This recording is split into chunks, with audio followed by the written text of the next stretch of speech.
कर चुके हैं, यहाँ पर पूरी उसकी मीनिंग लिखी हुई है। एक फंक्शन 1 1 ऑन 2 होना चाहिए, मैं लेमैन लैंग्वेज में जल्दी जल्दी बता दूं।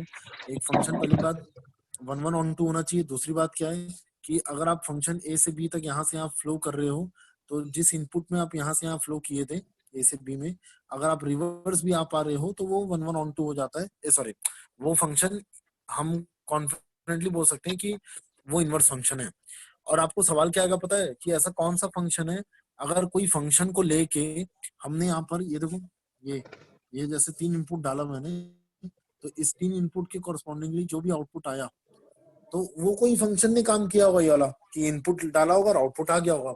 अब कोई दूसरा फंक्शन आया, उसने सेट बी के अपने एलिमेंट्स को इनपुट में डाला और आउटपुट दे दिया सेट ए, तो आपको निकालने क्या आएगा कि भैया वो वाला फंक्शन बताइए जो सेट बी को इनपुट में लिया था और आउटपुट आ गया था set A.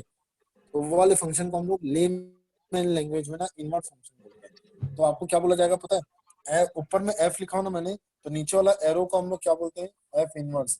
F inverse is not equal to 1 upon F. सबसे इंपॉर्टेंट चीज है, एफ इनवर्स वो फंक्शन है जो ओरिजिनल फंक्शन एफ एक्स का रिवर्स काम करके दे रहा है।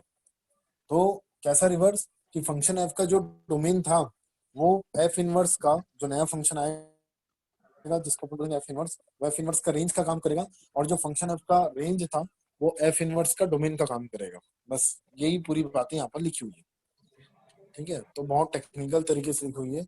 और यहाँ पर ना ये एफ के पावर में 1 है, वो पावर में 1 नहीं है, वो पावर में -1 है। ऐसा कभी भी एफ के पावर में -1 आप गलती से भी 1 अपॉन एफ मत लिख देना, बस वो रिप्रेजेंटेशन है ना इनवर्स का। तो फिर से एफ इनवर्स का रेंज क्या रहेगा, अब देखो मैं लिखने जा रहा हूँ। तो फंक्शन एफ का रेंज क्या रहता है, यहाँ ऊपर लिखा हुआ भी है, सेट ए से सेट बी। तो जो इसका रिवर्स है ना, उसको फंक्शन को मैंने जी नाम दे दिया है।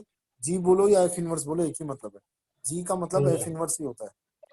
तो एफ इनवर्स का वो क्या रहेगा, एफ इनवर्स का आप बोलो सर बी सेट ए से और सेट बी, एग्जैक्टली वो चलेगा बी से ए तक, ये ऐसा। तो वही लिखा हुआ है यहाँ पर।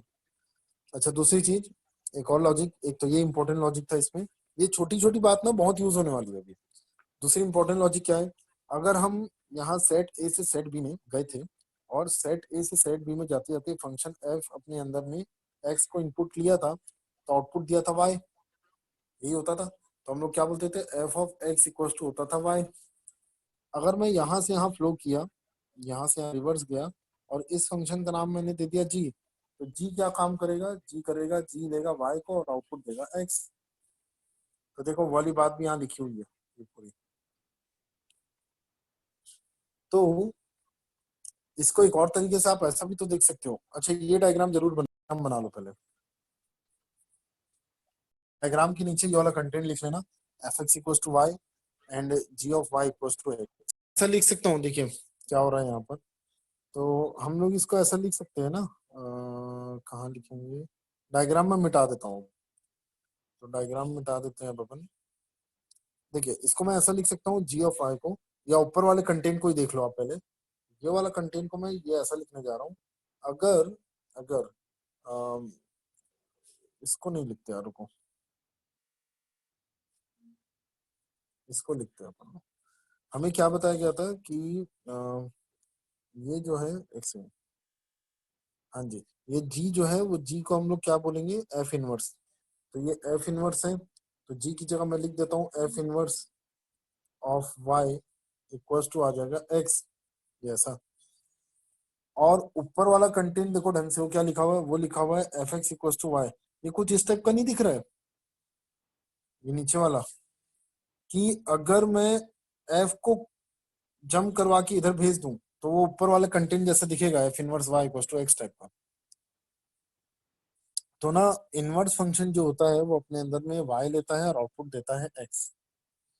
अच्छा, इनवर्स फंक्शन की एक और खासियत क्या है, इनवर्स फंक्शन की एक और खासियत ये है, पहली बात आपको लिखने का तरीका ये रहेगा इनवर्स का, F inverse Y equals to X. और हम लोग एफ इनवर्स वाई है, तो हम लोग ना एफ इनवर्स को हम लोग जी ही बोलते हैं हालांकि, तो G of Y equals to X आ जाता है। तो जी ऑफ वाई जो है ना वो एक्स के टर्म्स में आ रहा है, एक्स के टर्म्स में आ रहा है ये। आगे क्या करना रहेगा, आगे प्रोसीजर क्या रहेगा, तो जो भी इनवर्स फंक्शन अपना जब भी हम निकालेंगे, कोई भी एफ का हमें इनवर्स निकालने बोलेगा, तो हम जब भी इनवर्स फंक्शन निकालेंगे ना, और वो दोनों फंक्शन का, ओरिजिनल फंक्शन का और उसके इनवर्स का जब भी ग्राफ बनाएंगे ना, तो आप ऑब्जर्व करोगे इनके ग्राफ जो होते हैं ना, वो y equals to X line के अबाउट सिमेट्रिक रहते हैं। ये रहा y equals to X line. तो जैसे आप इसको देख लो, चलो इसको ले लेता हूँ मैं, e की पावर में x का ग्राफ ले लेता हूँ मैं। तो e का पावर x का ग्राफ ऐसा होता था, आपको याद भी आ रहा होगा, एक दिन अपन बनाए भी थे। और ln x का ग्राफ कुछ ऐसा रहता था।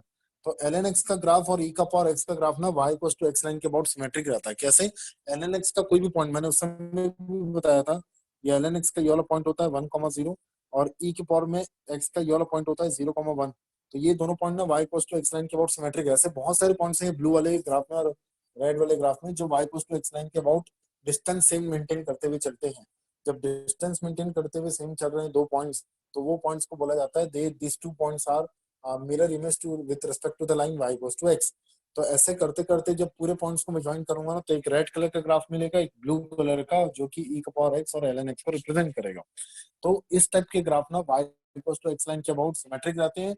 और ऐसे ग्राफ जो भी y equals to X line के अबाउट सिमेट्रिक रहते हैं, पहली बात वो 1,1/2 होते हैं, इंडिविजुअली अलग अलग देखोगे तो 1,1/2 होते हैं। और दूसरी बात, जो भी फंक्शन 1,1/2 होते हैं वो उनका इनवर्स पॉसिबल है, उनका आप इनवर्स निकाल सकते हो। तो इसलिए हर inverse function y equals to X line के अबाउट सिमेट्रिक रहता है with respect to the original function. ठीक है, ये बहुत इंपॉर्टेंट कंक्लूजन है। तो देखो यहाँ पर कुछ स्टेप्स बताए गए, steps to find inverse of function. पहला स्टेप क्या रहेगा? आप क्या करोगे, आप एफ एक्स को वाई ले लो, पहला स्टेप ये है, जो भी एफ एक्स दिया है। फिर आप रिप्लेस करो, जहां जहां एक्स आ रहा है वहां वहां वाई से रिप्लेस करो, जहां जहां वाई आ रहा है वहां वहां एक्स है। रिप्लेस क्यों कर रहे हैं? आप सबको पता ही है कि अगर एग्जाम्पल था ना मेरा ये, अगर 1,2 वाला पॉइंट एफ एक्स पे है, ध्यान से सुनना, अगर 1,2 वाला पॉइंट एफ एक्स पे है, तो आपको पता है इसके इनवर्स में पक्का है 2,1 वाला पॉइंट होगा। क्यों? क्योंकि आपको अगर 1,2 पॉइंट का y equals to X line के अबाउट इमेज निकालना है, तो देखना 1,2 लाइन पॉइंट का ना y equals to X line के अबाउट इमेज ना 2,1 आएगा। y equals to X line के अबाउट इमेज निकाल के देख लो, डिस्टेंस फॉर्मूला यूज कर सकते हैं।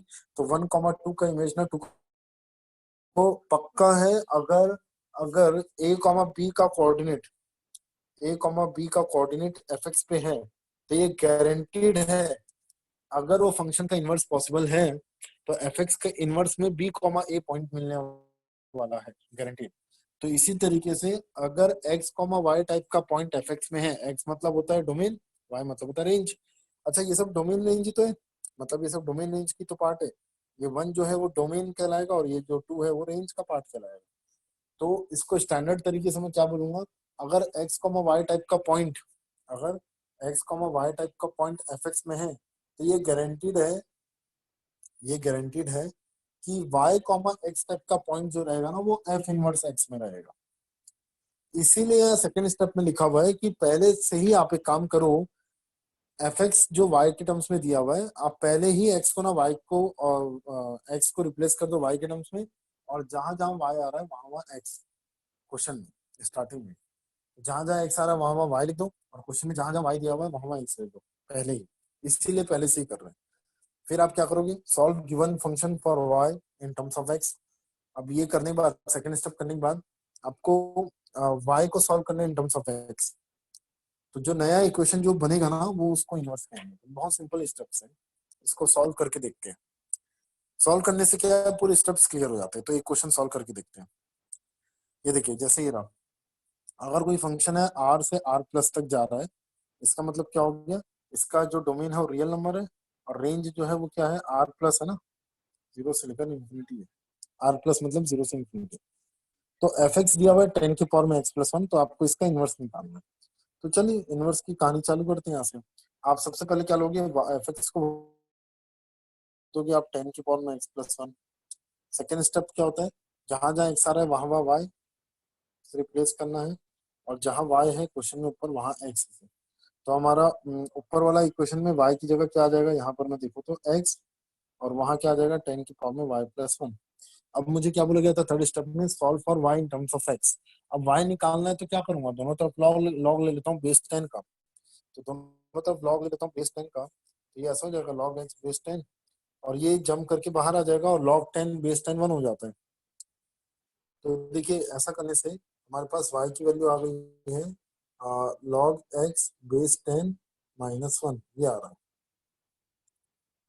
तो आपको पता है ये y को मैं क्या लिखूंगा, ये y को मैं लिखूंगा f इनवर्स x। अभी तो थोड़ी देर पहले ही लिखा था मैं, अभी थोड़ी देर पहले वो जो ओवल शेप का डायग्राम बनाया था वहां पर अपन लिखे थे g of y equals to x है, तो y की value sorry F X equals to y है, ये अपन अभी थोड़ी देर पहले ही लिखे थे। ये देखो अगर F X equals to y है तो हम लोग, अरे वो सब भी छोड़ो, हम लोग क्या कर चुके हैं, इंपॉर्टेंट चीज क्या है, हम लोग क्या कर चुके हैं, हम लोग रिप्लेस कर चुके हैं x को y की जगह। तो जब रिप्लेसमेंट हो चुका है y equals to x line के अबाउट, मैंने एफ एक्स का इमेज निकाल लिया है, तो इमेज आने के बाद जो नया y आ रहा है, ये नया y कोई और थोड़ी, ये फंक्शन इनवर्स फंक्शन ही तो कहलाएगा। तो एफ इनवर्स x जो है ना वो log x बेस 10 माइनस 1 आ रहा है। अच्छा जल्दी से अब इसका ना अपन लोग वो निकाल लेते हैं, इस क्वेश्चन का जो एफ इनवर्स आ रहा है, ये तो ठीक है, अच्छी बात है, ये एफ इनवर्स x है। तो एफ इनवर्स x y की जगह आप लिख दीजिए, लास्ट स्टेप ये रहेगा कि replace y equal to F inverse x। तो ये एफ इनवर्स x आ गया है log x बेस 10 माइनस 1। अब आप ना जल्दी से इसका डोमेन निकाल लो, तो आपको डोमेन पता ही है, log x बेस 10 है, बस यहाँ log ही है जो जिस क्रिएट होगा। सर आवाज नहीं आ रही। 0 से infinity 1 से infinity 1 not included। नहीं गलत है, 1 से इन्फिनिटी नहीं, और कुछ बताओ। सॉरी 0 से infinity 0 not included। हाँ जी 0 से इन्फिनिटी आना चाहिए ना, है ना। हाँ तो आप बिल्कुल मुझे बिल्कुल। बताओ ये जो मेरा इनवर्स फंक्शन है इसका डोमेन क्या रहेगा, 0 से इन्फिनिटी। अच्छा अब हाँ मुझे एक चीज बताओ, लॉग का आउटपुट क्या आता है, लॉग का आउटपुट, रियल सर, इसका रियल है देखो। और रियल हाँ में से, ठीक, हाँ है ठीक ना, है और सर, रियल में से 1 माइनस करोगे तो क्या आएगा, तो भी तो रियल ही आएगा। वो भी रियल आएगा। तो आप मुझे एक चीज बताओ, ये इनवर्स का डोमेन क्या आएगा, आर प्लस, और रेंज क्या आएगा, रियल। तो देखो ना रियल ये ओरिजिनल फंक्शन का फ्लिप होके तो आ रहा है आंसर, ये देखो इसका फ्लिप हो गया आंसर, तो आर प्लस से आर आ रहा है। ठीक है, ये क्लियर है ना सबको। हाँ सर।